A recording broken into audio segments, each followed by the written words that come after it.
Hello everyone and welcome back to another video. This one's going to be a much more chill vibes, just us chatting. It is the Genesis recap video and I'm sorry it's going up so late, but I'm filming this same day, and it just took me forever to get my thoughts together to go back from the beginning of Genesis to the end and just like think about how I wanted to do this. And I think each recap video is going to be a little different because I would like to sometimes either show you guys like notes that I've done, share with you guys things that I may have studied deeper, or share with you guys what I plan on doing in my Bible study journal. We're gonna get right into it because I have a feeling this is gonna be a very long video, but I would like to say that I did do like a mock-up of what I wanted to do in my Bible study journal, and I'm thinking like for the first page, if you guys can even see that. This is like a little quick mock-up. This is just like a timeline, kind of like a ribbon that I feel like I'm gonna put timeline and years when people are born, death, things like that. So we can see like when people were born, like Adam and Eve creation, all that stuff there. So that's the plan for that. And then I figured I would do a double page spread. So let me open this for you guys. And kind of have some layout with like genealogy and have creation at the top, different things like that. I can leave link down below some of the Pinterest things that I found that I'm using for inspiration for this. Some of this I was just like, wow, that's really nice, I like it, and I kind of copied it. So I'll leave those links down below so you guys can know where I got my inspiration from. And yes, I think that's all the things we needed to get out of the way, and then we're just gonna start and we're gonna chat. I have my Bible here so I can just flip through as we chat. So let's start. Genesis is a pretty big book. In the plan, we've read it in about 7 days, and that was rough. Those last 2 days of reading Genesis were very rough. There was a lot to read. And Genesis is not one of my favorite books. It's one of the books I get stumped on, and it's just that, you know, these people are a mess, and I don't like that. And it's probably because it reminds me of us and me today. Like, we're still like this, and it's very frustrating. So I can only imagine how God felt with these people being so frustrating. So Genesis starts off with the creation of the world. 7 days. The Lord rested on the seventh day. Genesis 1:1, it says, in the beginning, God created. And something I do like about that is my word of the year. I'm sorry if I'm touching my hair a lot too, so let's just ignore that. My word of the year is create. And I do love that, you know, right in the beginning, the very first thing you see is God created. In my notes here, I have a few things, and like, what does creation show us? It shows us that God is creative. As creator, he is in control. It also shows us how we are different from the other things that he has created. Here I have the word create in Hebrew means to make out of nothing. I'm not going to try and read the Hebrew word because y'all don't want that. And also we are different because he made us from the dust and breathed life into us. It says that in Genesis 2:7. It says, then the Lord God formed the man of dust from the ground and breathed into his nostrils the breath of life, and man became a living creature. Also, God gave us responsibility and stewardship over all the things that he had created. That is Genesis 1:26-27, which says, then God said, let us make man in our image, after our likeness, and let them have dominion over the fish of the sea, and over the birds of the heavens, and over the livestock, and over all the earth, and over every creeping thing that creeps on the earth. So God created man in his own image. In the image of God, he created him, male and female, he created them. You know, God gave us responsibility. He did not do that with anything else that he created. Something that also stood out to me is how God called everything good after he created things. Even knowing that we would mess it all up, he still says that it was good. Yes, we ruined it. Sin ruins things. But it's just amazing knowing that God knew we would, and he was still like, this is good. And it helps me to have a better attitude about things that I do in life, things that I create, things that I want to do, to just have a better attitude about it. Not saying that, you know, even if I know I'm going to do something wrong, to be happy about it, but to just change my attitude to align more to God. Next after creation was the fall of man. We all know the fall of man. Serpent talks to woman, deceives her. Woman finds the fruit desirable, eats the fruit, gives it to the man eats the fruit. eyes are open. I have a few verses here. I think everyone thinks of the fall of man as like the sad thing that happened, which is it is. It's terrible, you know, like fall of man, sin, like it's all terrible things. But like within that there was hope. God promises the hope of a deliverer, Jesus. And I think it's exciting to see that even in all of this, God had a plan prepared. This is, I will put enmity between you and the woman, you being the serpent and the woman, and between you, the serpent's offspring, and her offspring, the woman. He shall bruise your head, and you shall bruise his heel. And there are quite a few verses here. I will just leave them here because we do not have time to read all of them. I added them here to read. We don't got the time. And you can look at Galatians and 1 Corinthians to see the promise of a deliverer. Jesus is the fulfillment of God's promise at the fall of man. And then I have a few side notes here in my notes because these are things that I've noticed throughout Genesis, or throughout the Bible, as we move out of the fall of man. Something I noticed and I first learned about this at one of the Awaken conferences by the porch. I don't think they do it anymore, which is kind of sad because it was pretty great. But it was a message someone taught, I don't remember, but he was talking about the East and the West, and I don't remember everything, but now I pay attention to that because when God cast out Adam and Eve from the Garden of Eden, he cast them out towards the East. So I found that interesting, and I will point those out as we keep reading through Genesis and throughout the Bible because I always think that's interesting. Another side note is blind faith that I've noticed as we read, and we'll get there. First things first, murder happens and there's consequences for that murder, which it shows us Satan's first attempt at, keeping the Messiah from coming, from eliminating the Messianic line. He does not succeed. We see Cain and Abel. We see Cain getting very jealous of Abel, even though, you know, there's not a lot of context here in the Bible of everything that happened, but God is talking directly to them. So if God is talking to them and, you know, he's talking to Cain, oh, where is your brother? And Cain responds to him, I'm not my brother's keeper. By the way, super sassy, unacceptable. But if God is talking to them, God for sure explained what he wanted for sacrifices, how to approach God. So Cain must have known what to do, and he knew that what he was doing was not what God wanted. Yeah, so, like, come on. So he is, you know, we're shown here that sin has consequences, and we're also shown here how quickly sin penetrates in a generation, in your family, especially if you move towards it.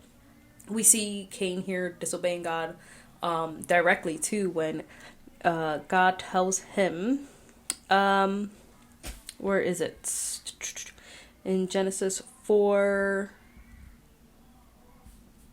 it says, when you work the ground, it shall no longer yield to you its strength. You shall be a fugitive and a wanderer on the earth. And Cain directly disobeys that because in verse 17 it says, Cain knew his wife and she conceived and bore Enoch.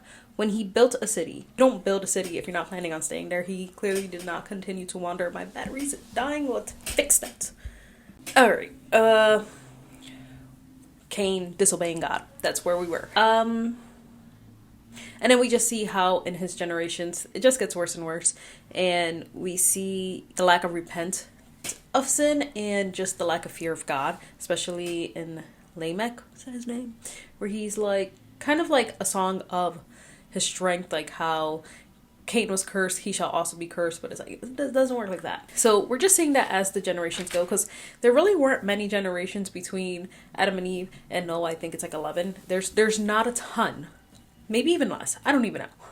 There's not a ton. We will see. I will know once I do my timeline. By then, the world is so wicked. God is like, I'm done. We're starting over. We're starting fresh. We'll keep Noah. Like, I just think that's kind of crazy that we were so bad God to that point where he was like, I'm done. I'm going to wipe you guys out. Something else we see. Let me go back over here. I'm skipping ahead. You know, obviously Abel's dead, but God provided Seth. And through Seth's line, we see people being born, the line going through, and we meet Enoch. Enoch had lived 65 years, and he fathered Methuselah. Enoch walked with God after he fathered Methuselah 300 years and had other sons and daughters. Thus all the days of Methuselah were 365 years. Enoch walked with God and was not, for God took him. I think that's awesome. He walked faithful for 300 years. God found him so faithful, he took him. He was like, you shall not see death. Takes him. That must be great. Must be a great feeling. But also, Methuselah means, word, I'll write it down. Methuselah means one who was sent, or when he dies, judgment. And rightly so, when he does die, that is when the floods come. So it was like prophetic right there. Blind faith, like I mentioned before. I didn't even write it here. Oh, yes, I did. Blind faith. These people did not know what rain was. And God spoke to Noah and said, it's gonna rain, make a boat. And I think that's amazing that he was just like, all right. Because we are not like that. We tend to have we don't have blind faith. We need to see, we need to know, we need to have the evidence before we decide to do things sometimes for God, and God just wants us to blindly follow. And that concept is so hard for us, and it's just amazing to see the people in the Bible and how they blindly just trusted God. Noah built a boat. It was one of those things where it just did not make sense for him to build this boat for rain that they did not know what it was, and he did it anyways, and him and his family were saved because of his faithfulness. Once again, we see the generations after Noah just kind of being terrible, quickly once again. But, you know, God made his covenant with Noah that he would not destroy the world with floods again. So that's how we got here. Because I think if God did not make that covenant, he definitely would have wiped us out a long time ago. But, after Noah, we see the generations going down a sinful path. There's a lot more here that we could be chatting about, but obviously time. I don't want these videos to be so long, so I'm trying to be quick. But also, I want to chat in the comments. Like, there's a lot here. Let me know what you've gotten out of Genesis. Where am I? Noah's sons. The sons of Ham are interesting because a lot of them turn out to be a lot of the people that will eventually oppress Israel. We have the Canaanites, we have the Amorites, we have a lot of the people. Like, I thought that was very interesting. We also have Nimrod, who was a kingdom builder. That's the first time we kind of see like a kingdom. So a lot of people believe that Nimrod was the leader at Babel. Tower of Babel. Where were we?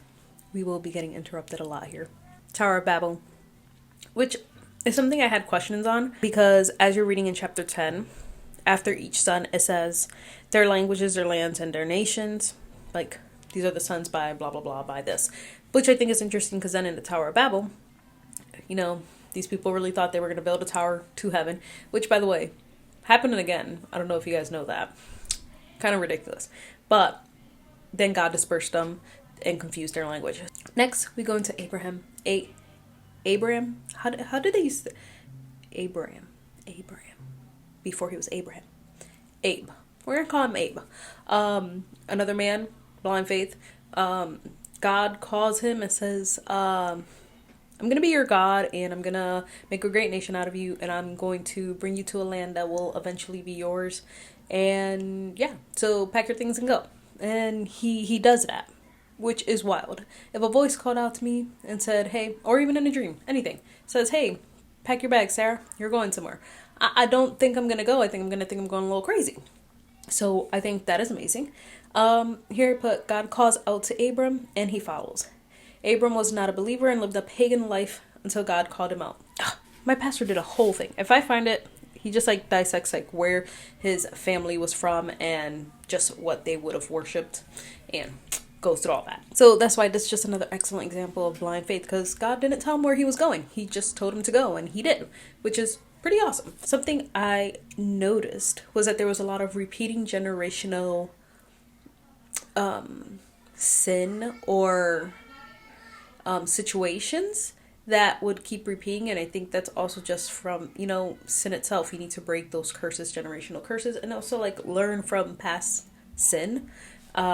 Abraham goes to Egypt because of famine, and I do think that was interesting because it happened more than once that he, you know, everything that happened there, you know, saying Sarah's his sister and stuff, but there was no communication with God when all these things were happening. And that's the thing that I did notice, is that there's no conversation with the Lord to say, hey, what do we do?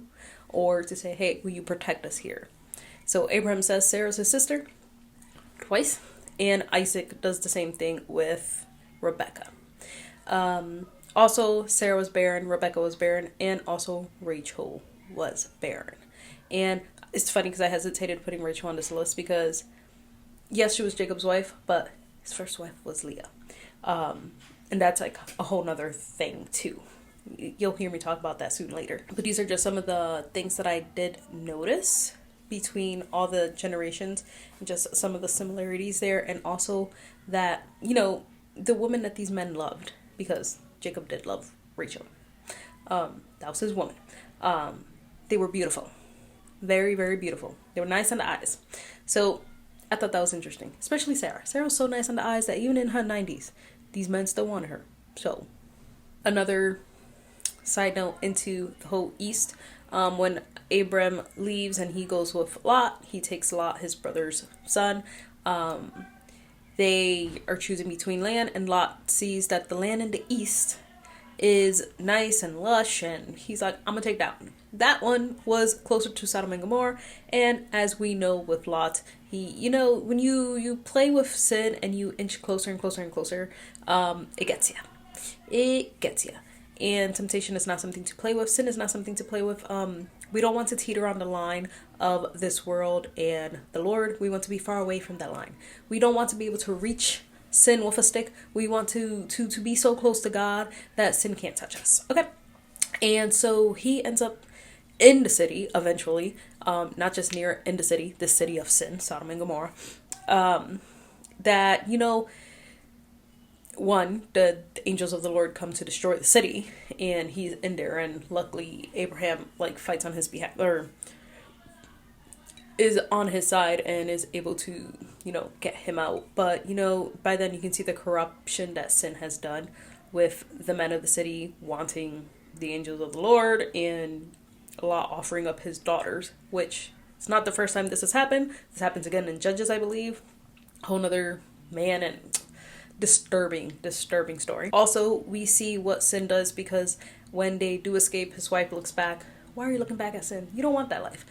Turns into a pillar of salt, and you see that his daughters trick him into having relations with him to continue the line.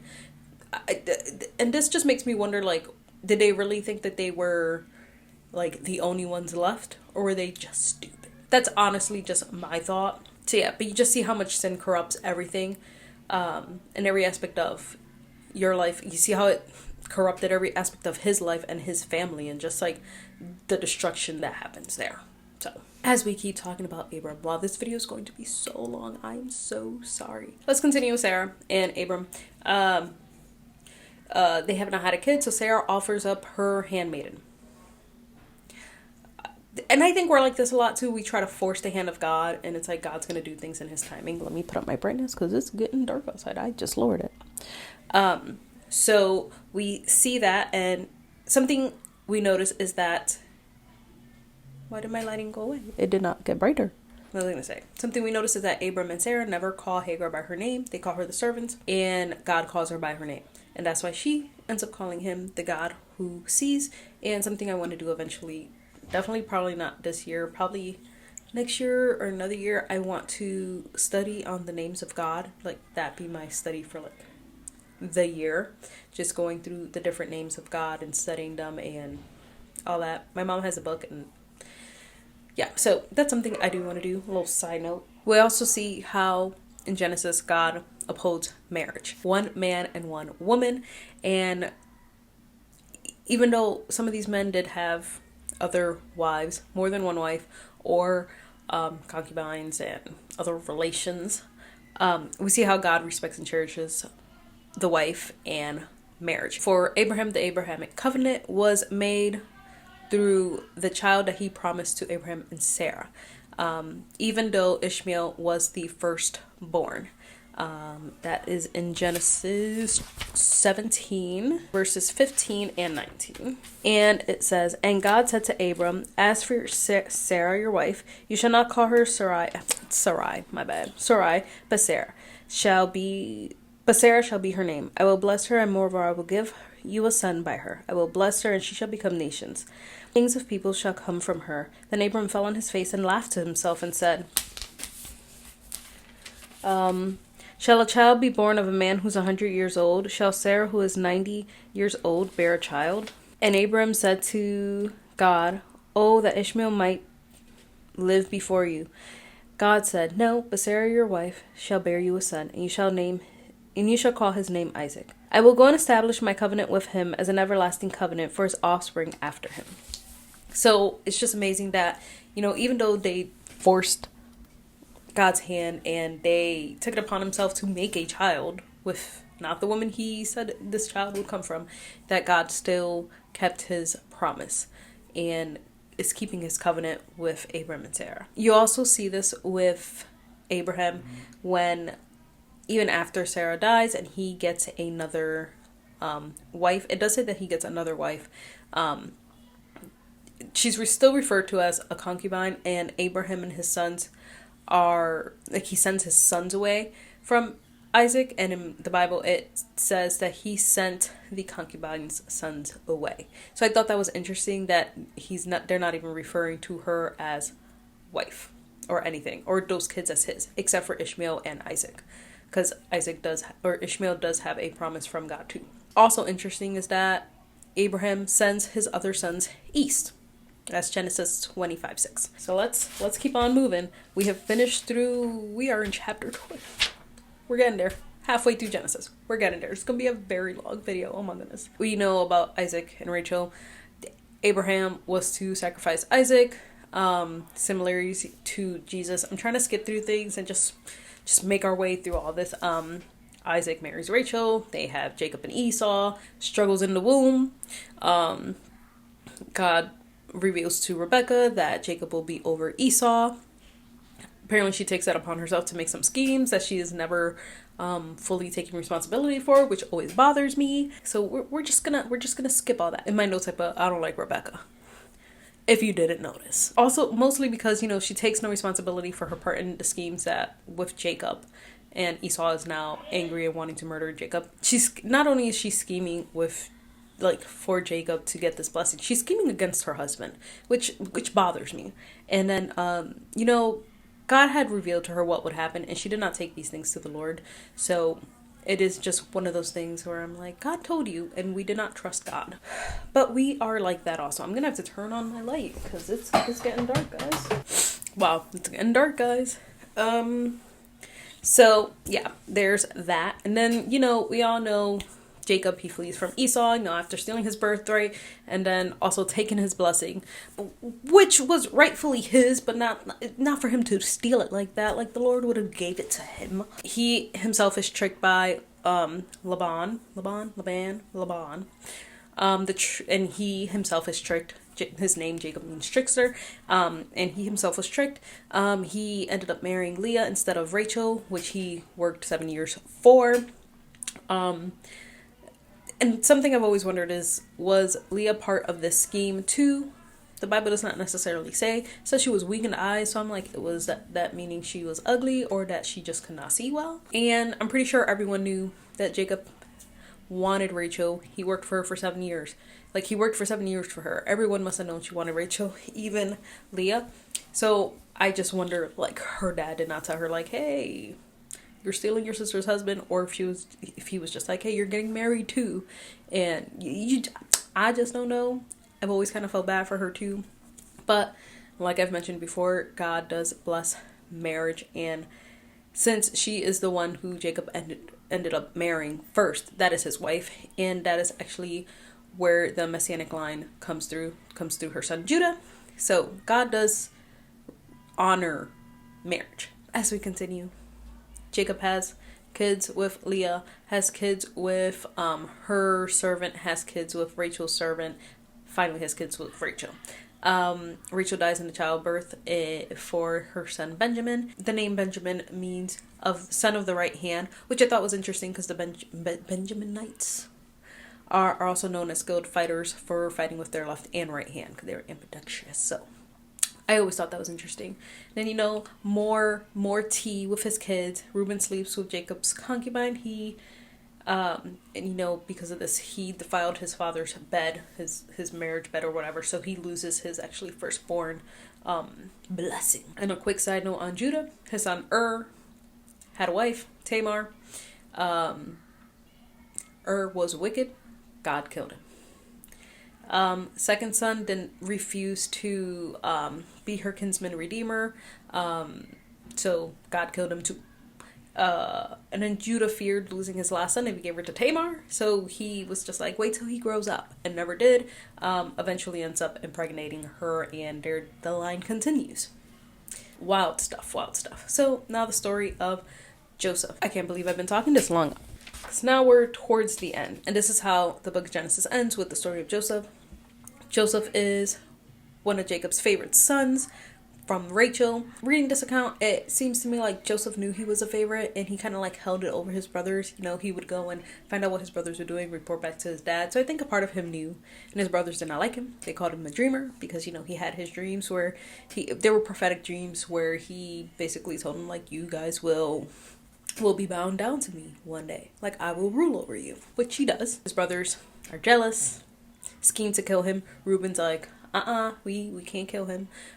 So they sell him to slavery. They sold him into slavery, and that's how he ends up in Egypt. I feel like I'm just recounting all of Genesis, but Joseph is another example of blind faith, because through all of this, he does not curse God. He does not soak in a woe is me mentality.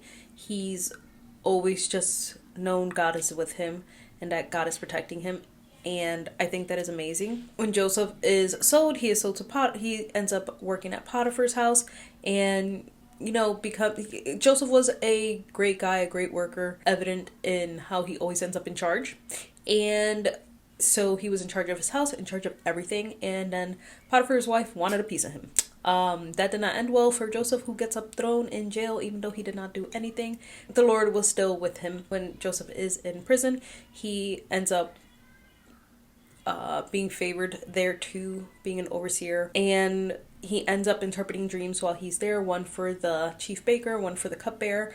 And both his interpretations of their dreams come true. Chief bearer goes and the cupbearer gets reinstated into his position. Joseph's one request was that he would remember him, and he does not, until Pharaoh starts having some dreams a few years later, and no one can interpret his dreams.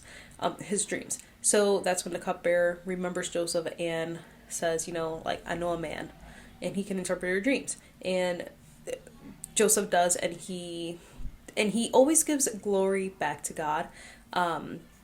Even here he says, Joseph said, when he did the interpretations for the cupbearer and the chief bearer, he said, do not interpretations belong to God? Please tell them to me. And also for Pharaoh, he said, Joseph answered Pharaoh, it is not me. God will give Pharaoh a favorable answer. He always gave it back to God, that it was not him, but God working through him, which is amazing, because I think we forget to do that too. We forget to give God the glory in everything that he does, and give him his praise and his recognition for the things that we do and the abilities we have. So that's a good reminder right there too. Where was I? He interprets Pharaoh's dreams as the 7 years of like abundance of harvest.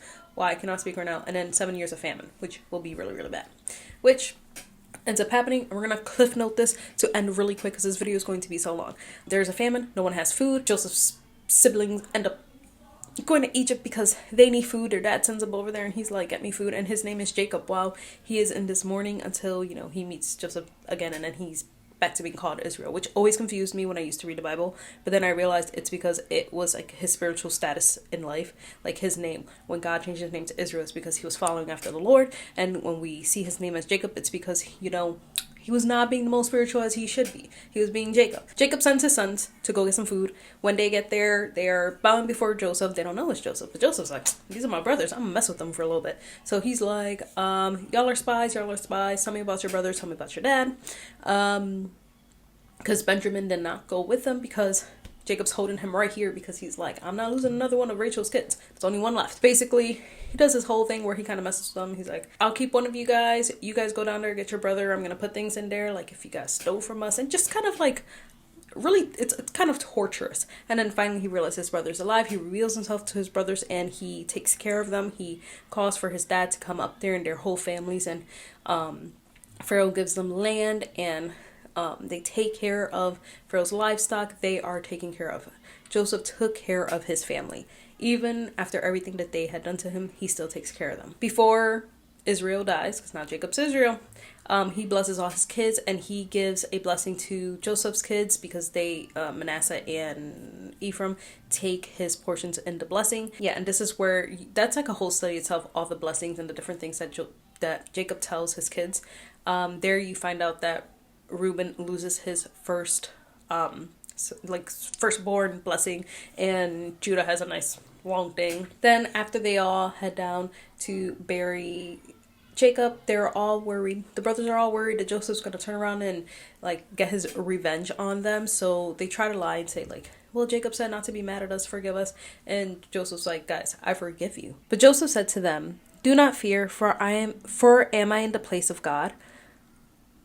As for you, you meant evil against me, but God meant it for good, to bring it about that many people should be kept alive as they are today. So do not fear, I will provide for you and your little ones. Thus he comforted them and spoke kindly to them, which I think is amazing. And everything that happened to Joseph was a result of his brothers hating him. And yes, God used him for good, but he did not develop a bitter spirit, which is amazing because, sometimes people do the littlest things to us and we can be so bitter and unforgiving and unloving and unkind about it. And here is this man whose 10 brothers tried to kill him, sold him to slavery. He was thrown in jail. He lived a rough life until he got to Pharaoh, but he missed so much too. Yes, sure, once he got to Pharaoh, he was living well and healthy, got a family, but he missed all that time with his brother, all that time with his father, his siblings. He missed a lot too, and there was no bitterness found in him, which I think is amazing. So I'm gonna leave you guys here. This is the end of Genesis. Tomorrow we start back up on Exodus because I really wanted to do these not live, as close to the recap days as possible. So this video is going up later than I would have wanted, but I hope you guys enjoyed this video. It is so long, I already know. Hopefully there was something here that you guys can take with you as encouragement, or that you learned something, or maybe you just enjoyed hearing me recount the story of Genesis, because that was a lot. I've spoke so much, I'm worried this is gonna be like a 40-minute video. Hope you guys enjoyed this video. I will chat with you guys in my next video, and let's continue encouraging each other with this reading plan, which is hard, but it's okay. So I will chat with you guys in my next video.